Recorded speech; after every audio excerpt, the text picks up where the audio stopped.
Você sabe o que acontece quando juntam mulheres poderosas? TPM no ar. Entretenimento, beleza, moda, empreendedorismo. O universo da mulher no tempo de hoje. Agora, TPM no ar. Tudo para mulheres. Olá, sejam todos muito bem-vindos ao quadro Saúde Plena, um quadro aqui do canal do YouTube TPM no ar, e nós vamos iniciar a nossa segunda temporada aqui. O nervosismo já passou, então você está muito bem-vindo, entre, fique à vontade. E hoje eu trouxe um excelente tema que todo mundo quer saber, principalmente no início do ano, que são as canetas emagrecedoras. Qual é o papel da nutrição funcional? E para isso, é claro que eu trouxe a minha amiga e parceira, Fabiane Goeldi, que vai conduzir aqui junto comigo o episódio de hoje. Fabi, seja muito bem-vinda, obrigada por você estar aqui. Obrigada, Pri. A Fabi, pessoal, ela é uma nutricionista funcional, especializada em saúde da mulher e também saúde intestinal, não é, minha amiga? Então, nada mais importante para esse tema que tá todo mundo querendo saber, né? Uhum. Eu, como médica endócrino, que trabalho também com a saúde integrativa, trocamos vários pacientes. E, Fabi, vamos então falar Ozempic, é Mounjaro, é Vigov, Wegovy. Uhum. A gente estava discutindo como que fala, né? Esse nome complicado. Sim. Mas a gente sabe que tem, além dessas medicações, outras também, né? Que atuam no sistema nervoso central. Uhum. E aí, pessoal, para quem tá chegando agora e quer entender um pouquinho mais, o que é isso, Pri? Essas medicações, elas ajudam a diminuir, né, o tempo do esvaziamento gástrico, ou seja, dando aquela sensação de saciedade. Então, você tem uma tendência a não comer tanto, trabalhando ali a compulsão alimentar. Elas melhoram os índices glicêmicos, então, pacientes que têm diabetes. Inclusive, essas medicações foram realizadas para esses pacientes, né? E agora nós estamos depois de muitos estudos, eles liberaram para obesidade também. Então, é uma medicação promissora, que sim, eu não sou contra o uso de medicações, né? Mas nós sabemos que ele está ali como uma estratégia de tratamento, certo, Fabi? Como você gosta de chamar, né? Mas sempre em conjunto, o que eu faço no planejamento do tratamento? Inicia a medicação com tempo para começar, tempo para finalizar. Então, pessoal, tudo que nós vamos falar aqui não substitui uma consulta médica ou uma consulta nutricional. Perfeito. Por isso que aqui nós estamos em caráter informativo e educacional, né, Fabi? Então, vamos começar? Vamos. Maravilha. Minha amiga, o que eu gostaria de saber, primeiro de tudo, de você, né? Conta um pouquinho sobre a sua trajetória, quem é você, quem é a Fabi, para todo mundo lá de casa já te conhecer um pouquinho. Perfeito. Pri, primeira coisa, estou muito feliz de estar neste momento aqui com vocês, porque é uma excelente oportunidade, de fato, para levar informação de qualidade para as pessoas a respeito desse tema. Nós sabemos que tem muitas pessoas com uso indiscriminado, sem, de fato, um acompanhamento médico, e isso é preocupante. Perfeito. Então, por isso que é tão relevante, de fato, nós tratarmos a respeito desse assunto, que pode, de fato, trazer um prejuízo para a saúde das pessoas, se não for muito bem acompanhado. Então, bom, eu sou nutricionista há 13 anos e hoje eu trabalho com modulação intestinal, que está envolvida em diversas causas aí de doenças dentre as mulheres. Então, eu trato em consultório não apenas os pacientes também com o objetivo, na verdade, muita gente quer melhorar a composição corporal, né? Então, na verdade, eu trato essa melhora da composição corporal como uma consequência, né, Pri? Como uma consequência de um ajuste de saúde nos 3 pilares que nós gostamos de trabalhar, né? Que é o corpo, a mente e, de fato, a espiritualidade ou a energia deste paciente, né? Então, esse alinhamento de saúde que, na verdade, traz esse corpo para uma organização como um todo, seja de saúde mental, seja de composição corporal. E dentro desses estudos, nós sabemos o quê? Que tem, sim, a parte bioquímica que importa sobre aquilo que a gente come, tudo aquilo, na verdade, que a gente consome, né? Mas também a gente tem essa parte de tudo aquilo que a gente se alimenta em relação a relações sociais, vida social. Então, assim, como é uma mesa para falar sobre essas canetas emagrecedoras, nós sabemos que, de fato, elas impactam também na vida deste paciente. Perfeito. Porque ela interfere em sintomas gastrointestinais. Perfeito. Então, vamos começar, então. Fabi, o que a gente tem pacientes em comuns, né, fazendo uso dessas medicações, e o que você enxerga de impacto no uso dessas medicações em relação ao seu planejamento alimentar do paciente? Perfeito, Pri. Como a gente falou no início sobre ela ser uma estratégia, a gente tem outras estratégias dentro da saúde envolvidas nesse processo de perda de peso. Né? E quando, de fato, esse paciente utiliza um medicamento como este, nós devemos priorizar aqueles grupos alimentares que vão, inclusive, colaborar para essa modulação, para melhor a modulação dos hormônios, né? Então, nós trabalhamos por pilares com a melhora de saúde desse paciente. E se ela é, de fato, uma medicação que interfere no trato gastrointestinal, nós precisamos o quê? Cuidar dessa microbiota, né? Então, para quem nunca ouviu esse termo, uma microbiota, é a população de micro-organismos que mora, vamos dizer assim, lá no nosso intestino. Então, o nosso intestino, ele não é só um órgão ali físico, né? Então, que é aquele físico que a gente observa naquele exame, por exemplo, de colonoscopia. Ele é habitado por células do nosso sistema nervoso, por isso que ele é chamado de segundo cérebro. Ele é uma extensão do sistema nervoso, né? E também ele é habitado por micro-organismos. Então, trabalhar esse pilar de organização dessa microbiota é o primeiro. E aí, como esse paciente vai ter um impacto no apetite e também um impacto na massa magra como consequência, porque toda vez que a gente tem uma perda de peso um pouco mais acelerada, a gente tem um impacto importante em massa magra. Então, nós precisamos priorizar alguns grupos alimentares, especialmente proteínas. Perfeito, perfeito. É sobre isso que a gente vai falar, né? Porque o que eu vejo da minha prática clínica dos pacientes que fazem uso? Quando eu escolho, né, pego aquele paciente, a gente faz a curadoria desse paciente e então nós escolhemos e optamos por essas medicações, né, que são similares aí aos incretinas intestinais, né, GLP-1, o GIP, agora o glucagon até mesmo, como no caso da retratutida, que vai chegar ainda aqui no Brasil, né? Mas o que nós vemos? Que esses pacientes eles passam muito tempo sem se alimentar. Então, pessoal, o que isso traz de consequência nutricional?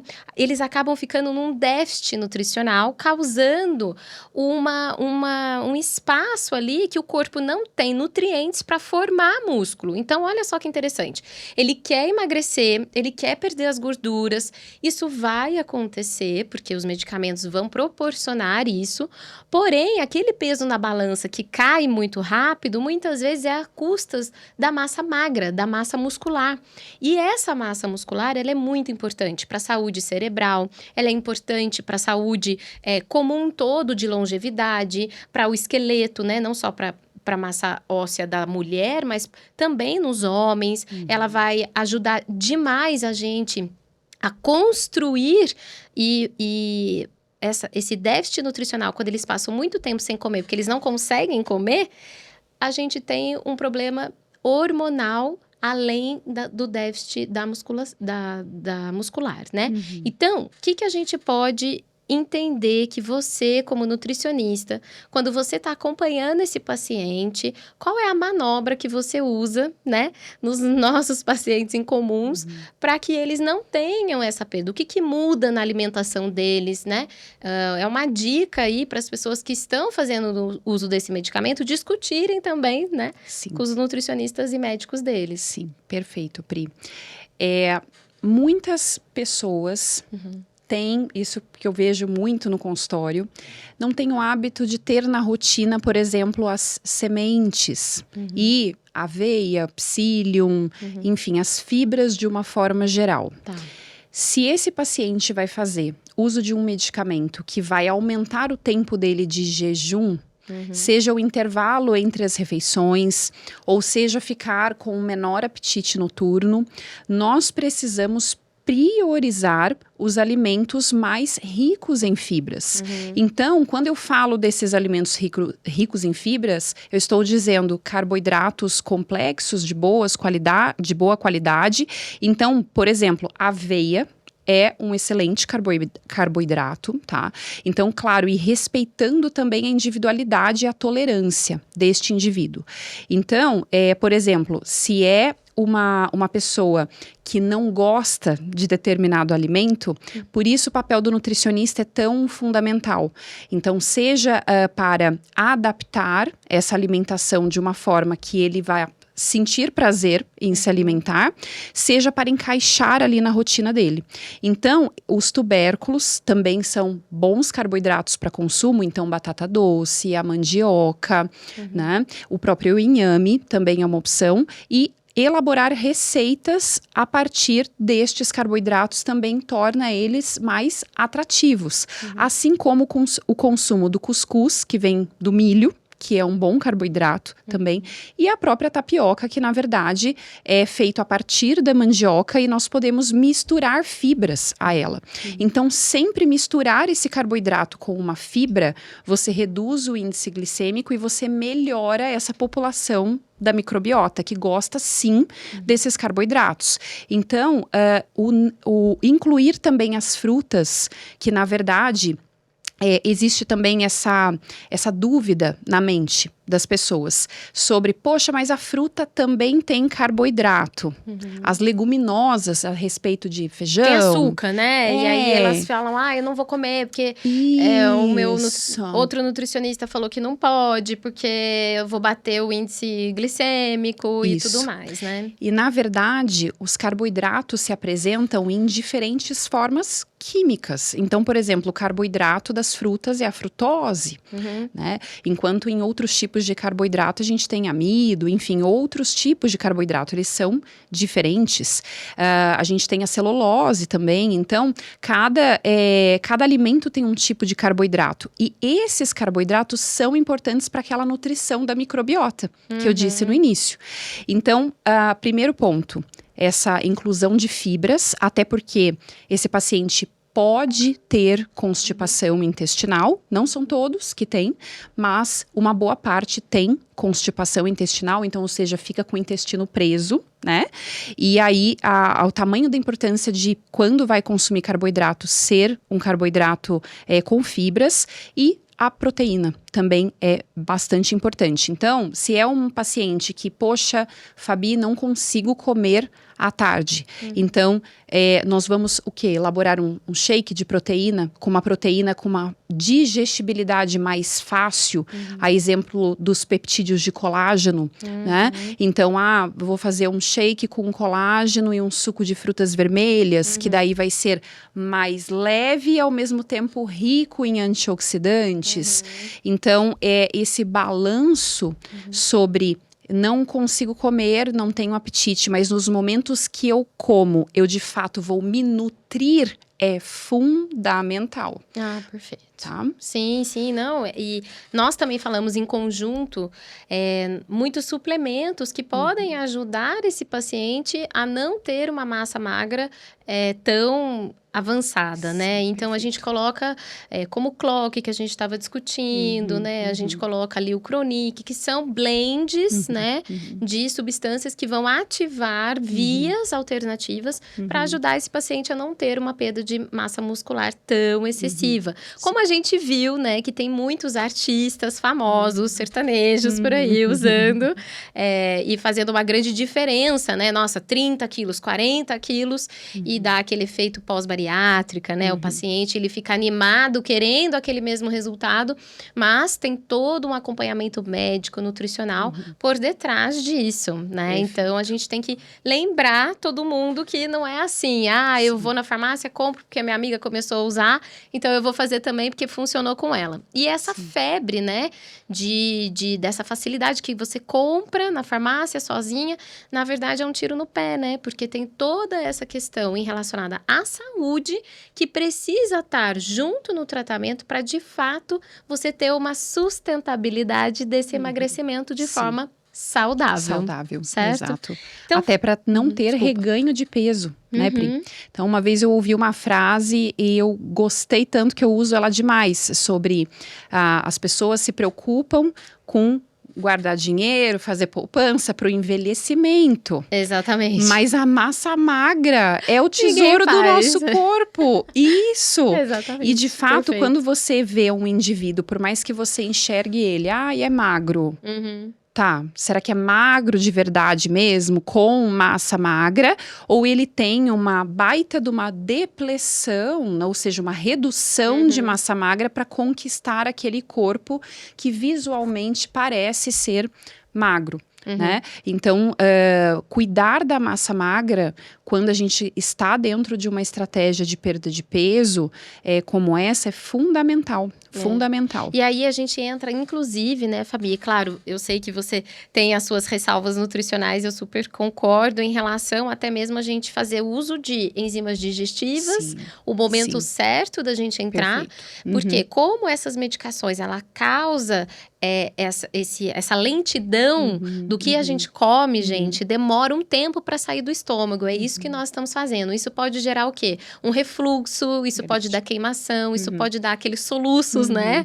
Que a gente chama, que o paciente, ele costuma dizer que tem. Pode dar aquele emplachamento. Então, eu acabei de comer, nossa, já tô me sentindo super satisfeito. Ou eles sentem a barriga estufada. Então, nesses casos, você acha que é interessante a gente associar, né, enzimas digestivas que vão facilitar esse processo digestivo, incluindo também alguns casos, a gente pode até colocar uma betaína, né, para facilitar a maior quantidade de ácido clorídrico que vai estar ali. Esse alimento que está chegando, ele vai ser exposto. Então, a primeira coisa que eu queria te perguntar também era isso. O que você acha em relação a isso? Qual é a sua prática em relação? Porque isso melhora, muitas vezes, a tolerância à medicação e também na absorção desses nutrientes. Perfeito. É exatamente isso, Pri. Porque quando a gente faz uso da enzima digestiva, ela vai auxiliar na quebra deste alimento. Se você tem uma redução de produção de enzimas digestivas, assim como quando a gente tem uma redução de vitaminas e minerais, a gente identifica nos exames que, de fato, aquele paciente possui uma deficiência de micronutrientes, de vitaminas e minerais. Se nós identificamos uma deficiência enzimática, com certeza vai auxiliar. E como que a gente descobre isso? Como eu descubro quais enzimas utilizar? Pelo relato do paciente. E aí é por isso que é tão importante a gente trabalhar essa consulta nutricional, observação, né? Também. Exato. A pessoa observar o próprio corpo. Perfeito. Tá? Então, por exemplo, será que precisaria de uma enzima para ajudar a digerir o glúten, né? Por exemplo, uma protease? Será? Não sei. Ele está, de fato, com dificuldade para digerir o glúten? Qual é a fala desse paciente? Então, será que ele está com uma dificuldade para digerir vegetais? Então, a gente tem a enzima que vai ajudar a digerir os vegetais. Será que ele sempre tolerou os derivados do leite? Isso nunca fez mal? Aí iniciou a medicação, começou a ficar com uma dificuldade? Então, peraí, vamos colocar uma lactase, alguma enzima que vai ajudar ajudar nessa digestibilidade para ele ficar melhor. Então, sim, elas podem ser uma ferramenta. O que fica de alerta?